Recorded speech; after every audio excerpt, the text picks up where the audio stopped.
reka mvuge gatoya kuri uyu mugabo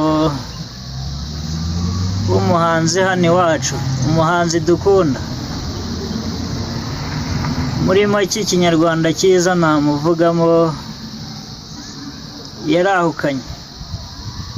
Kwahukana rero mvuga ni ukuva mu igihugu wari urimo ukajya mu bindi bihugu byo hanze.